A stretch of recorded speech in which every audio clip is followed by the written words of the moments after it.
കാരണം അയാൾ കസേരയിൽ ഇരിക്കുകയാണ്. ആ കസേരയിൽ നിങ്ങൾ സ്റ്റേറ്റുകാർ നടക്കുകയാണ്, ശമ്പളം മേടിക്കുന്നുണ്ട് 1.5 ലക്ഷം. അത് അങ്ങനെ ശമ്പളം ഇല്ലെങ്കിൽ നല്ല സ്റ്റേറ്റുകാരുമൊക്കെ എല്ലാ TA എഴുതിയെടുക്കാം. അങ്ങനെ പ്രയോജനമുണ്ട്, ആവശ്യമാണ്. ഇതുവരെ ഡൽഹിയിലിരുന്നു, ചുറ്റിപ്പറ്റി അവിടെ ഗവൺമെൻറ് എസ്റ്റാബ്ലിഷ് എതിർക്കുന്ന ഭാവിച്ചുകൊണ്ട് എസ്റ്റാബ്ലിഷ് ഭാഗമായിട്ടിരുന്നു. ഇപ്പോൾ ഇവിടെ വന്നിട്ട് കേരള ചലച്ചിത്ര അക്കാദമി ചെയർമാനായി. അല്ല, വെറുതെ വരില്ല അദ്ദേഹം. ഡൽഹിയിൽ ഇരുന്ന എല്ലാ ഗവൺമെൻറ് എല്ലാ നേട്ടങ്ങളും നേടിയിട്ട് കേരള സാഹിത്യ അക്കാദമി ചെയർമാൻ ആക്കുമെന്ന് ഉറപ്പ് കൊടുത്തപ്പോൾ കേരളത്തിൽ വന്നു. എന്നിട്ട് അദ്ദേഹം കളികൾ ഇവിടെ ഡൽഹി കളികൾ ഇവിടെ തുടങ്ങിയിരിക്കുകയാണ്. ഈ കളിയൊന്നും എൻ്റെ അടുത്ത് നടക്കില്ല. 10ാമത്തെ വയസ്സിൽ കവിത എഴുതി തുടങ്ങാനാണ് ഞാൻ. 25ാമത്തെ വയസ്സ് സിനിമയ്ക്ക് പാട്ട് എഴുതുവാനാണ്. അന്ന് ഞാൻ എഴുത്തത് ആരോടെന്നറിയോ? 2 ഹിമാലയങ്ങളോടാണ്. പി ഭാസ്കരനോട് വയലാനോടും മത്സരിച്ചത്.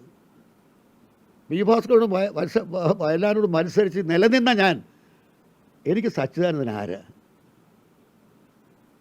അയാൾ ഗദ്യകവിത എഴുതും, കവിത എഴുതും, പറയും. അങ്ങേർക്ക് പോലും മനസ്സിലാകാത്ത ഭാഷയിൽ കവിത എഴുതും. പക്ഷെ അയാൾക്ക് ഒരു ആ നിമിഷത്തെ നിർവൃതി ഒരു 4 വരെ എഴുതാമോ?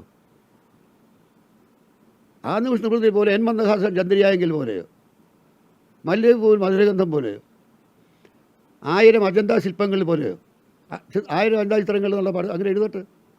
എന്നിട്ട് വർത്തമാനം പറയട്ടെ. ഇയാൾ ആരെ എൻ്റെ പാട്ട് കൃഷി എന്ന് പറയാൻ അയാൾക്ക് എന്ത് അധികാരം അയാൾക്കുള്ളത്? അയാൾക്ക് പാട്ടെക്കുറിച്ച് എന്തറിയാം? സംഗീതത്തെക്കുറിച്ച് എന്തറിയാം? അയാൾ എൻ്റെ മുമ്പ് വന്നിരിക്കട്ടെ.